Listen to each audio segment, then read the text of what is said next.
girl. Excuse me, but it's that your girl. Didn't mean to possess your girl. Baby, I'm high profile. Don't ever tell them you met me, girl. They gon' think that you rep me, girl.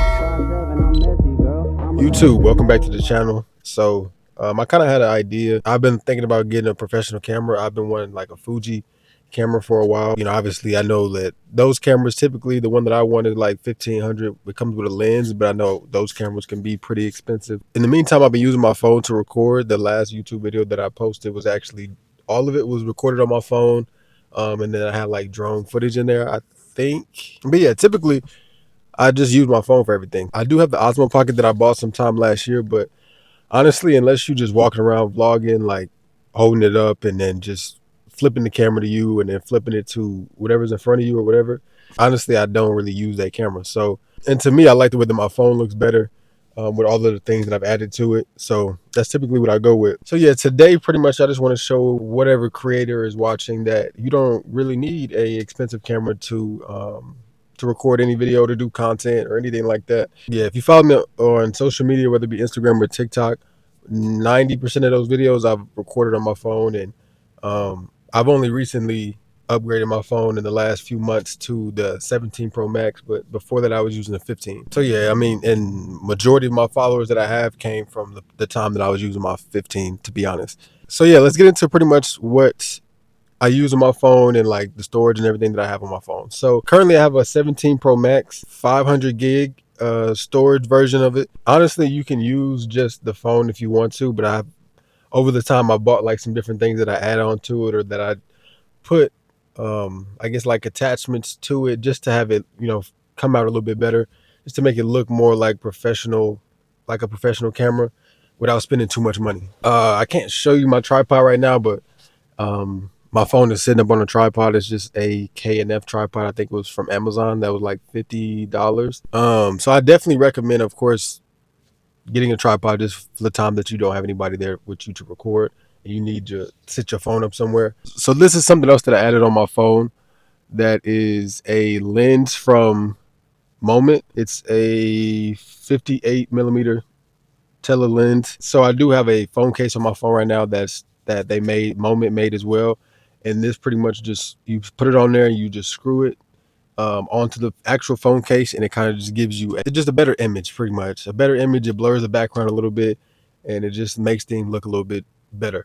Of course, the audio itself is pretty good on the phone without a mic, but if you want to record something or have your phone somewhere and then be walking around or be far away from your phone, and you need to have a mic, I feel like this is a pretty good one to start with. It's a newer mic. I think this was only like $60 or $50 or something like that. But basically, you just plug it into your phone. It comes with two different mics, and you can use one and then you can give one to somebody else, or you can just have the other one sit in the case like I do right now. And then, as y'all know, I showed y'all this. It's a newer suction cup mount. So pretty much this is what I use on like my car content. If I put it on the front of my car, the side of my car, just to get different angles. Also, because I have my Tesla, it has the glass on the roof, I put it up there sometimes just to you know, have it looking, or have you be able to see what I see when I'm driving and things like that. I'm gonna be going to the grocery store a little bit later, so this is what I plan on using. This is just a it's a small rig clamp. Basically, you just clamp it on to different things, and then you can just get like a more personal angle with different stuff. But yeah, I'm gonna just kind of be going around just doing what I typically do on a weekend, which is honestly, it just depends on the weekend. It's not typically too much, but I know going to dinner, going to wash my car, going to get grocery shopping a little bit, and I'm gonna show you just my editing process, but then how I edit and everything like that. Just a few tips on what I do and what I use. I'll catch y'all in a bit.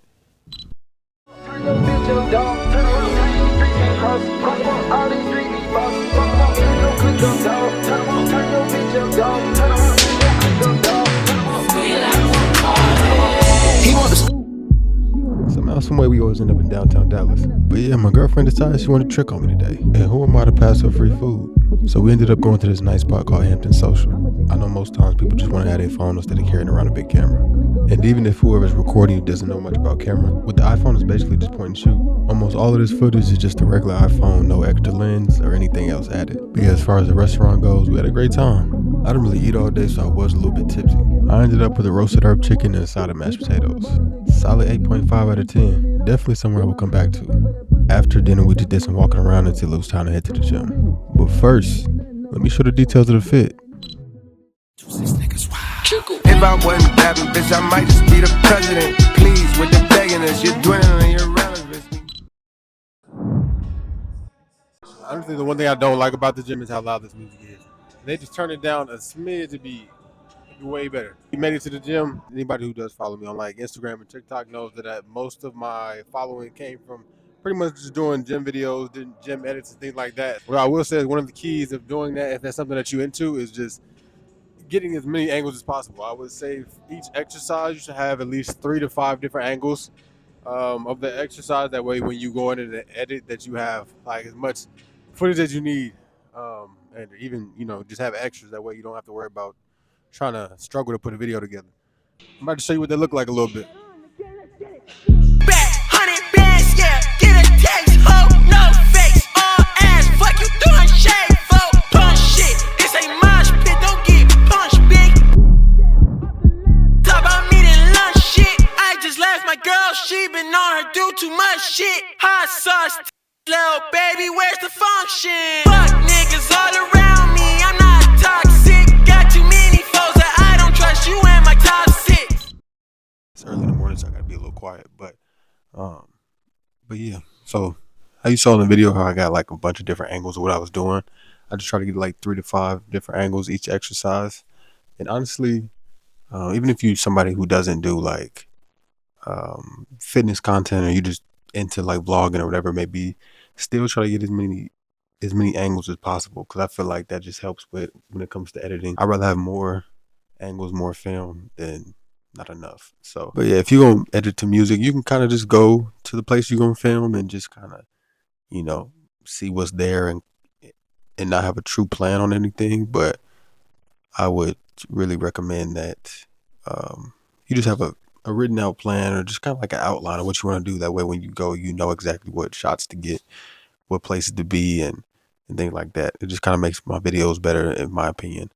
All the ones that I had planned out, kind of, I think they came out better, and they just look nicer than the ones that I kind of just went up there and was doing whatever and kind of just figured it out on the spot. So, but yeah, overall, you really don't need a professional camera if you want to do any type of content or vlogging or whatever it may be.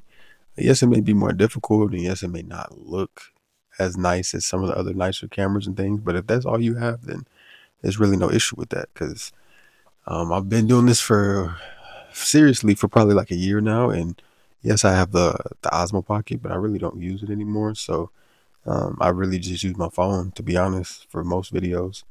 And like I was saying earlier, the videos that I have that have the most like views and got the most engagement were all pretty much recorded on my phone. So hopefully I have a chance to like test out other phones and things like that in the future. But as far as the 17 Pro Max, or really just iPhones in general, you definitely can just use what you got. So if that's all you have, that's all you're able to get at the moment, then just use that. If you can't start with that, then you're not gonna be able to do it with a professional camera either.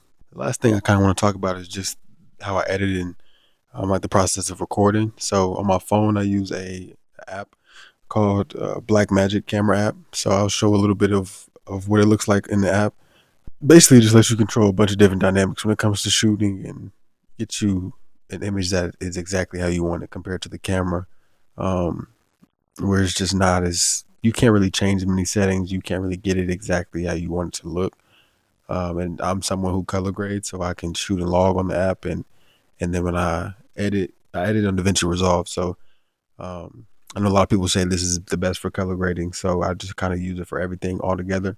So I'll just have a proxy where the clips that I film on my phone basically go straight from my phone to a folder in my iCloud, and then I just drag and drop from the iCloud onto my laptop. Yeah, if you're somebody who does content, whether you do color grading or not, you can still record and just like have it look regular without being in log or anything like that. So I would recommend using the Blackmagic camera app as something that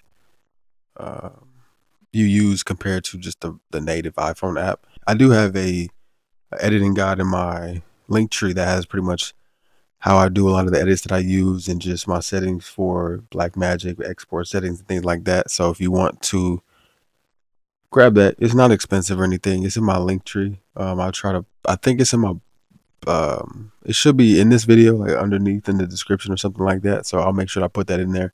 So yeah, I know for me at least, I'm somebody who I get distracted kind of easy when it comes to editing. I'll be editing and then next thing I know, I'm swiping on TikTok or swiping on Instagram or something like that. So if you are someone that's like that, I'd recommend just getting something that helps you concentrate a little bit more and just helps you really lock in when it comes to content. That way you don't have any distractions that kind of just make the process longer. Once I get unfocused, I feel like it's so hard to get back on track and then really lock back in to editing. So this brick is something I've been using lately.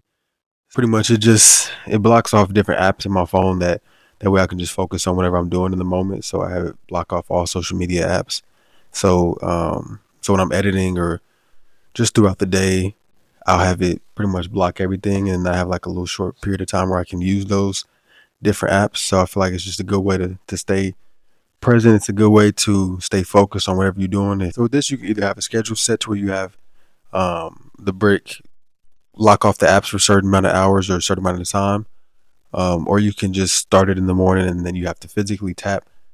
You have to physically tap this to unlock the different apps on your phone. So it's different than having just focus mode to where you can just go in there and ignore the limit that you have on the apps. So this is like you have to physically tap it. You leave it at home and you don't have it anywhere near you whenever the apps are locked, like throughout the day, and then you want to come home and get on your phone, then once you physically tap it, then it'll unlock everything. So yeah, that's just something that I do recommend if you're somebody who does get distracted. I have a code that gets 10% off, so I'll put it up here, or I have it in my link tree as well. That takes you straight to where you can get this from. But yeah, let me get this video done so I can go ahead and post it. If you made it this far, I do appreciate it. So just like, comment, subscribe, and definitely share the video. I do plan on getting a lot more out, so this is gonna be my focus. So expect a lot more videos from me.